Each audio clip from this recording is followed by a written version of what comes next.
नाज़रीन तहफ़्फ़ुज़ सिंध रैली जेको है कराची प्रेस क्लब ॾांहुं वञी रही है। असां इन रैली में मौजूद सियासी समाजी अगवाननि ऐं क़ौम परस्त अगवाननि सां ॻाल्हि ॿोल कंदासीं। इमरान खान जहिड़ी तहसुब परस्त सरकार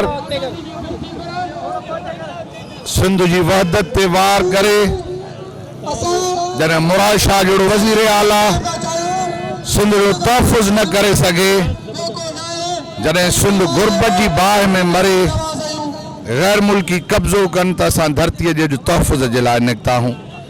सिंध जे माण्हुनि ऐं धरतीअ जे तहफ़्फ़ुज़, बुख बेरोज़गारी ऐं ग़ुलामी ऐं ज़िल्लत जे ख़िलाफ़ ही एहतजाज आहे। सिंध जी सरज़मीन फ़क़ति सिंधी माण्हुनि जो वतन आहे, कराची सिंध आहे।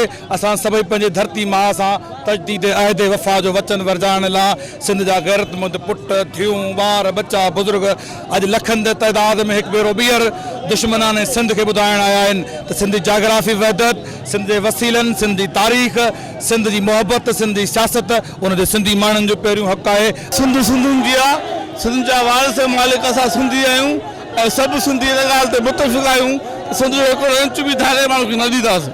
अॼु तव्हां ॾिसो था त समूरी कराची मुरकी रही आहे ऐं समूरी सिंधी गैरतमंद क़ौम जेका आहे उहा सिंध जे विरहाङे जे ख़िलाफ़ उथी खड़ी थी आहे।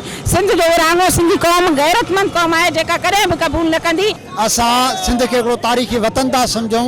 अॼोको माण्हुनि जो एहतजाज जेको इहो साबित थो करे त सिंध जे ख़िलाफ़ जेको बि साज़िश कंदो सिंध जा माण्हू सिंधी क़ौम उन जे ख़िलाफ़ मुतहद बि आहे, उन जे ख़िलाफ़ रद अमल बि ॾेखारी। सिंध के विरहाइण जूं ॻाल्हियूं कनि था, उहे पंहिंजूं अखियूं खोले चश्मा विझी ॾिसनि त सिंधी केतिरो क़ाबिल आहिनि, पंहिंजी धरती माउ ते ज़रो बि बर्दाश्त न कंदा आहिनि। अॼु लखनि जी तादाद में सिंध जा पुट अॼु कराची प्रेस क्लब ते इहो फ़ारूक नसीम ऐं सिंध जे नमक हरामनि खे इहो ॿुधाइण आया आहिनि त सिंध हज़ारनि सालनि खां हिकु आहे ऐं हिकु रहंदी। कराची सिंध आहे ऐं सिंधियुनि जी हूंदी।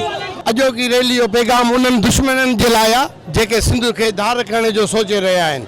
असां सिंधी सम्झूं था त इहा तासुब परस्ती असां सिंधियुनि सां ऐं हर टाइम हर वक़्तु कई वेंदी आहे। असां उन माण्हुनि खे ॾेखारणु था चाहियूं ऐं हिन रैलीअ जे थ्रू उन्हनि सभिनी माण्हुनि खे ॿुधाइणु था चाहियूं त असां सभु सिंधी हिकु आहियूं ऐं हमेशह हिकु रहंदासीं। नाज़रीन जीअं सिंध महाज़ जी तहफ़्फ़ुज़ Sindh rally Karachi press club ते पहुची पंहिंजी पुॼाणी ते पहुती आहे। रैली में मौजूद क़ौम परस्त अगवाननि, सियासी समाजी अगवाननि जो इहो चवणु हो त हर सूरत में पंहिंजी सिंध अमड़ जो तहफ़्फ़ुज़ कंदासीं। कैमरामैन जावेद जॉन सां गॾु रज़ा कासी, अवामी आवाज़ टीवी कराची।